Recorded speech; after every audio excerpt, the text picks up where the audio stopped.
Tolee, akkam jirtu kabajamtoota hordoftoota Oromiyaa Education Tuubii irraa kan nuti wajjin ilaallu baayoloojii kutaa 12ffaa chaaptarii 3ffaadha jechuudha. Innis energy transformation kan jedhu wajjin ilaalla. Amma xumuraatti nu wajjin taana feerraa keenyadha. Chaanaalii keenya kanaaf haaraadha inni ta'e subscribe gochuutiin maatii chaanaalii keenyaa ta'a. Akkasumas hiriyoota keessan bukkee akka inni ga'uuf immoo like fi share godhaa isiniin jenna. Kallattiimaan gara barnoota keenyaatti kan dabarru ta'a jechuudha. Energy transformation. Energy akkamittiin transferii ta'a? Energy hin badaa yookiin hin uumamaa yookiin immoo hin badu moo hin uumamu kan jedhu wajjin ilaalla jechuudha. Kutaa gadii keessatti enerjiin hin badus hin uumamus yookiin keemistirii keessatti jechuudha kan isin barattanii enerjiin hin badus hin uumamus jettanii barattaniitu jechuudha. Amma immoo enerjiin kun akkamittiin transformationii ta'a yookiin transfer ta'a haala kamiin daddarba kan jedhu wajjin ilaalla jechuudha. Amma xumuraatti nu wajjin taana feerraa keenyadha.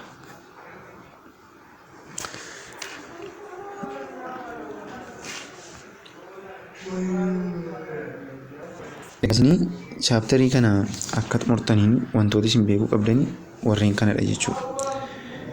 Chaaptarii kana dubbistaniis ta'e viidiyoo kana ilaaltanii gaafa xumurtanii wantoota kana hunduma isaanii beekuu danda'uudha qabdu. Enerjii transformationii jalatti jechuudha. Wantoota asirra kaa'aman kana beekuu qabdu jechuudha. Isaanis jechuudha warreen akkamiidha?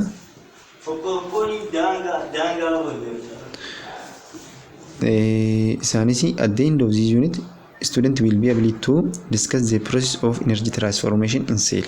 Cellii keessatti enerjiin akkamittiin transferii ta'a wanta jedhu beekuu danda'uu qabdu yookiin adeemsa akkamittiin transferii ta'a. Lammaffaa irratti summarize the process of photosynthesis using chemical equation. Photosynthesis adeemsa isaa jechuudha. Chemical equation fayyadamtanii summarize gootu. Sadaffaa irratti analyze an observation spectra of chlorophyll A and chlorophyll B using graph. Graph fayyadamtanii chlorophyll B fi A ni akkamittiin spectra yookiin ifa aduu akkamittiin absorb godhu yookiin ofitti xuuxu kan jedhu analyze ni gootu.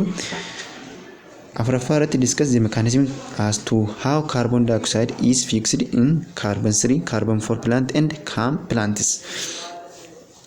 Mechanismii carbon dioxide ni jara kana keessatti itti fixed ta'u yookiin itti irraa dhaamnu haala kamiin carbon 3 plantiin carbon 4 plantiin CAM plantii kan jedhamu haala kamiin carbon dioxide ofirraa ittisu yookiin of keessatti qabachuu danda'u kan jedhu sirriitti beekuu danda'uudha qabdu. Itti fuftaniis warreen kana hunduma isaanii beekuu danda'uudha qabdu jechuudha.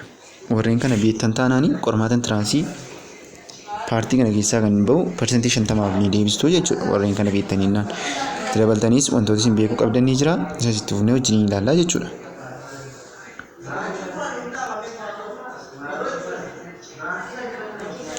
Maal jedha? Overview. Living cells are in constant activity. Living cells kan isaan geggeessan jechuudha. Constant activity dhaabbataadha jechuudha kan isaan geggeessan. Macromolecules are assembled and broken down. Substance are transported across cell membrane and the genetic instruction are transmitted.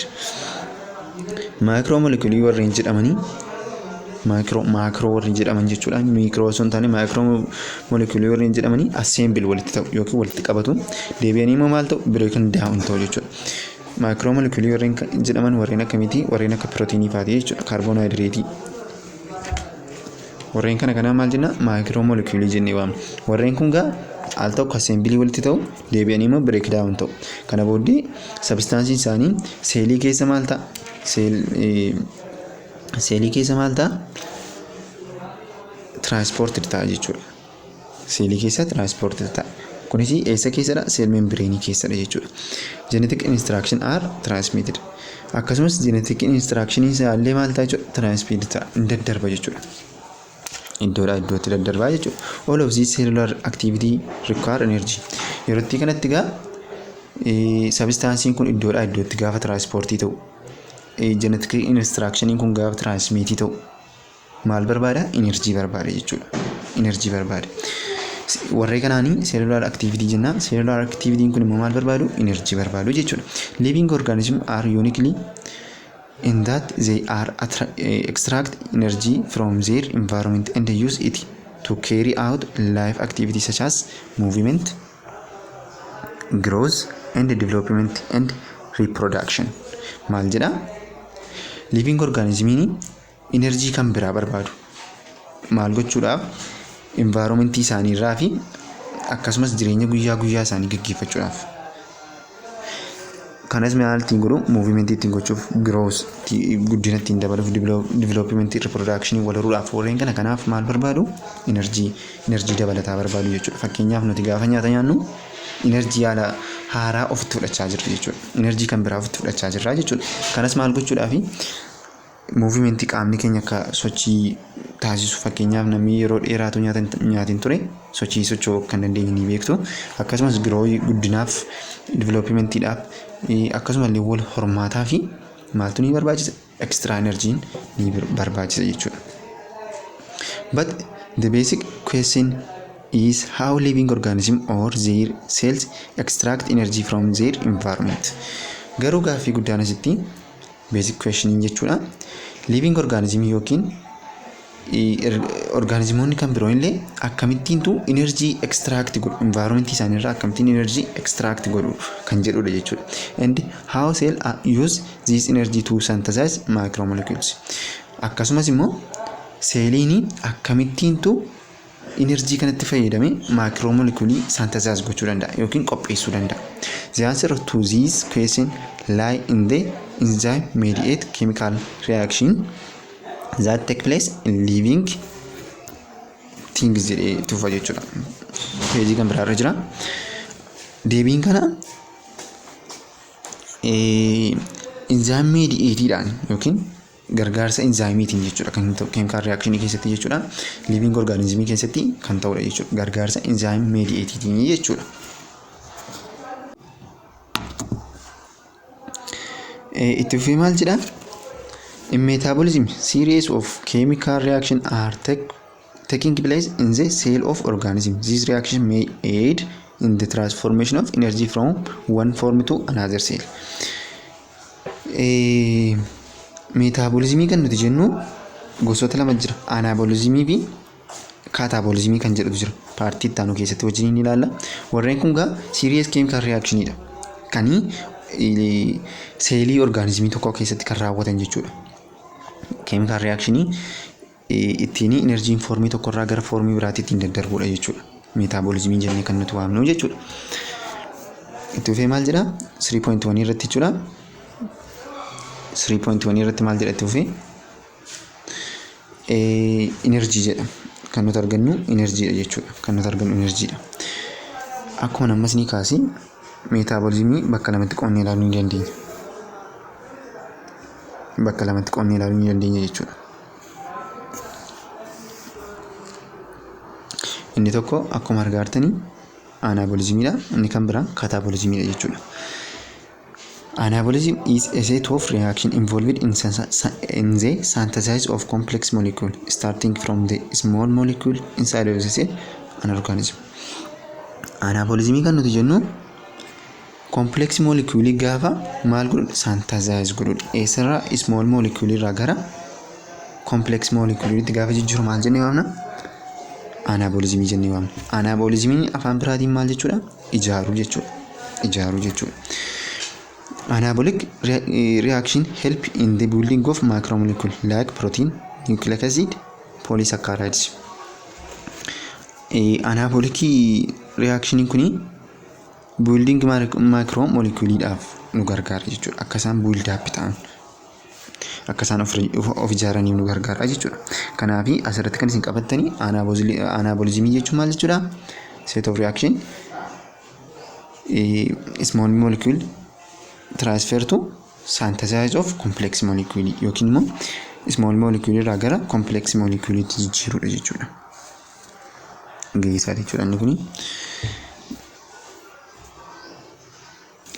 Tufnee kan nuti wajjin ilaallu catabolism. Catabolism is the set of reaction involving the breakdown of complex molecule like protein, acids, glucose and fatty acid respectively. Warreen kuni catabolism warreen nuti jennu faallaa anabolism jechuudha. Anabolism ni ijaara, catabolism immoo ni diiga jechuudha. It also break down of monomer into carbon. Akkasumas immoo monomeroota warreen ta'an gara maalitti caccabsaa? Gara kaarboonitti caccabsa jechuudha. Gara kaarboonitti caccabsaa jechuudha.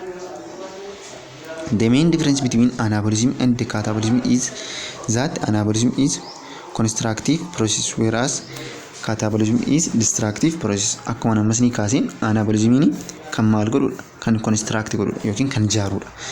Catabolismiin immoo maal godha? Destructive process yookiin kan diigudha jechuudha.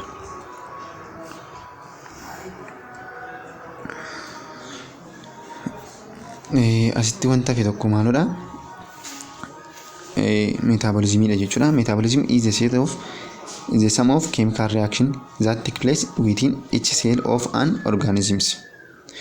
Metabolism kan nuti jennu eda'ama chemical reaction seelii qeenxee tokko keessatti ta'udha jechuudha. The chemical reaction enable cell to produce energy for vital process and also synthesize new organic material. Chemical reaction ini maali produce nu godha? Energy produce nu godha. Kun immoo maal keessatti nu fayyada? Organic material maal gochuudhaaf fi synthesize gochuudhaaf nu fayyada jechuudha. Broadly, this reaction can be divided into catabolic reaction that convert nutrient into energy and anabolic reaction that lead to synthesize large biomolecule. Akkuma gubbaatti kaasaa turredha jechuudha. Metabolismiin bakka lamatti qoodama. Catabolicidhaa fi anabolicidha jechuudha. Catabolikiin nutrientii yookiin micromolecule tokko gara maalti? Gara small molecule deebisuudha jechuudha. Yookiin complex molecule irraa gara small molecule tti. Anabolikiin immoo small molecule irraa gara larger biomolecule tti deebisuudhaaf nu fayyada jechuudha.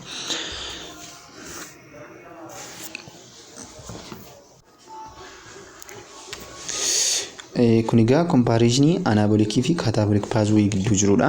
Anabolismii jechuun maal jechuudha? Catabolismii maal jechuudha? Wajjin ilaalleerra. Isti comparison isaan gidduu jiru kan immoo wajjin ilaallu gabaabsine. Tokkoffaa irratti anabolismii jechuun maal jechuudha? It is constructive phase of metabolism. Maalidha? Constructive phase dha. Kan ittiin ijaaramudha jechuudha. It is destructive phase of metabolism. Akkuma godhatti kaasaa turredha jechuudha. Destructive catabolism, anabolism, constructive phase akkana ta'e beekuu qabdu. Lammaffaa irratti it is the process whereby simpler substances are joined together to form complex macromolecule. Akkuma godhatti kaasaa turre simple irraa gara complex macromolecule kan ittiin jijjiiramanidha. Inni kun immoo complex macromolecule break down to form simpler substance or monomer kan isaan ittiin jijjiiramanidha jechuudha. Sadaffaa irratti the process require energy to constructive substance. Anabolismiin maalodha? Metabolismii yookiin macromolecule kana ijaaruudhaaf complex macromolecule kana ijaaruudhaaf maal barbaada? Energy require godha jechuudha. Energy barbaada. Energy ittiin construct godhu barbaada jechuudha. Inni kan biraan immoo jechuudha. Asimo gaafa deebinu gara catabolismiitti. Catabolismiin immoo maal godha? The process release energy as a result of breakdown of molecule. Catabolismiin immoo maal godha? Breakdown godha. Gaafa breakdown godhu energy maal godha jechuudha? Release nu godha jechuudha. Kanaaf catabolismiin adeemsa ittiin energy release goonudha jechuudha. It is an undergoing or energy absorbing reaction. Anabolismii kan nuti jennu undergoing under jechuun gara keessatti jechuudha. N isheen jettu kun maal bakka buuti? Keessa ta'uusaa agarsiisti jechuudha. Kanaaf anabolismii kan nuti jennu gara keessatti kan gaafa absorb ta'u anabolismii jedhama jechuudha. Enerjiin tokko gaafa absorb taatu anabolismii jennee waamna. Akka catabolismiitti immoo akkuma amma kaasnee turre maalodha? It is exogonic jennee waamna or exergonic jennee waamna jechuudha. Inni kun immoo energy releasing reaction jennee waamna jechuudha. Shanaffaa irratti it occur during photosynthesis. Anabolismii yeroo kamii mul'ata? Yeroo photosynthesis mul'ata jechuudha. Maaliif? Energy requiredha wanta ta'eef yookiin immoo absorbing energy wanta ta'eef jechuudha. Fakkeenyaaf baalliin ba'a yookiin aduun hin ba'a. Baalli immoo ifa aduu ofitti xuuxa. ifa aduu sana keessa maaltu jira? Enerjiitu jira jechuudha. Kanaaf absorbiing reaction isa kanadha jechuudha. Kanaaf anaaboolizimiin maal keessatti mul'ata? Photosynthesis keessatti mul'ata jechuudha. Kataboolizimii bukkee gaafa dhufnu immoo it occurs during cellular respiration. Kun yerootti kamitti mul'ata? Yeroo cellular respiration gubamiinsa soorata. Gaafa gubamiinsi soorata gaggeeffamu maaltu produce ta'a? Enerjiitu release ta'a jechuudha. Kuni comparison eenyuuf eenyu gidduudha jirudha? Anaaboolizimii fi kataboolizimii gidduu jirudha jechuudha. Itti fufnee kan nuti wajjin ilaallu photosynthesisidha. Photosynthesis jechuun maal jechuudha kan jedhu itti fufnee wajjin ilaalla. Egaa isinii erga sekshinii kana xumurtanii wantoota kana beekuudha qabdu jechuudha. Wanta irra jiru kuni sekshinii kana jalatti wanti isin beekuu qabda warreen kanadha jechuudha. Warreen kana beekuu qabdu jechuudha. Maaliif intiraansiitii fi yookiin qormaata intiraansii deebisuudhaaf warreen kana dirqama beekuudha qabdu jechuudha. Warreen kuni warreen isaanii akkasiin beektanii fi asirra kaa'anidha jechuudha. Warreen kana beektu taanaan wantoota biraa wantoota baruus hin barbaachisu tokkollee hin jiraatu jechuudha. Yookiin immoo warri kaan akka itti dabalataatti jechuudha. Garuu warreen kana hin beektan ta'ee jennaanii qormaata intiraansii hojjechuun baay'ee isinitti cimaa jechuudha. Kanaaf gaafa dubbistanii irraattanii warreen kana akka beektan cheekii gochuu akka hin irraanfanne. Kallattiimaan gara photosynthesis jechuun maal jechuudha kan jedhutti dabarraa jechuudha. Photosynthesis is a series of chemical reactions that use light energy to assemble carbon dioxide into glucose and other carbohydrates. Photosynthesis kan jennu chemical reaction dha. Kun immoo maal fayyada? Light energy fayyadamee carbon dioxide bifa glucosiitiin walitti assemble gochuudhaaf jechuudha. Walitti assemble gochuudhaaf. Akkasumas carbohydrate kan biraattillee jijjiiruudhaaf nu fayyada. Maaltu? Photosynthesis. Photosynthesisiin akkuma namni siin jedhe light energy fayyadamee carbon dioxide bifa glucosiitti walitti gurmeessuudha jechuudha.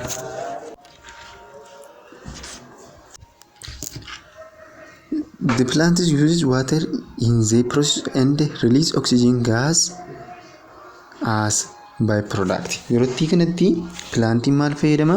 Waterii fayyadama. Yeroo waterii fayyadamu kanatti immoo oksijiinii maal godha? Riliisii godha jechuudha. Kunis akka maalitti? Akka piroodaaktiitii jechuudha. Kanas qabachuu qabdu jechuudha. Pilaantiin gaafa waterii fayyadamu maaloo riliisii godha kan jedhu jira. Yookiin immoo oksijiinii photosynthesis keessatti oksijiinii akka maaltu produce nu godha kan jedhu qormaata intiraansii ni dhufa jechuudha. Kanas qabachuu qabdu jechuudha. Yeroo baay'ee immoo paartii kana keessaa yookiin paartii energy transformation jedhu kana keessaa hinna xinnaatii gaaffii godhanii fi isaa oltu baha jechuudha. Kanaaf boqonnaa kan sirriitti dubbisuu danda'uudha qabdu jechuudha. Itti fufee the reaction of photosynthesis are summarized as follows. Reaction in photosynthesis gaggeessu haala armaan gadiitiin summarize ta'ee jira jedha kitaaba keessan jechuudha. Jalqaba 6 mole of carbon dioxide plus 12 mole of water ifa duu dabalatee akkasumas klorofiilii dabalatee maalloo kenna gilikoosii nu kenna jechuudha. Akkuma argaa jirtan kana booddee 6 mole of oksijiinii maal godha? Produce nu godha jechuudha. Asirratti gaa 6 mole of oksijiiniin kun eessarraa dhufte? Waterii kanarraa dhufte jechuudha. Waterii kanatu maal produce nu godha? Oksijiinii kana release nu godha jechuudha. Kana beekuu qabdu. Akkasumas wateriinis 6 mole taatee asii 12 mole turte asii meeqa taate? 6 mole taate jechuudha. Kana beekuu danda'uudha qabdu jechuudha. Haala kanaan jechuudha. 6 mole of carbon dioxide plus 12 mole of water kana dabalatee gara maalitti jijjiirama? Glucose plus oxygen plus wateriitti jijjiirama jechuudha.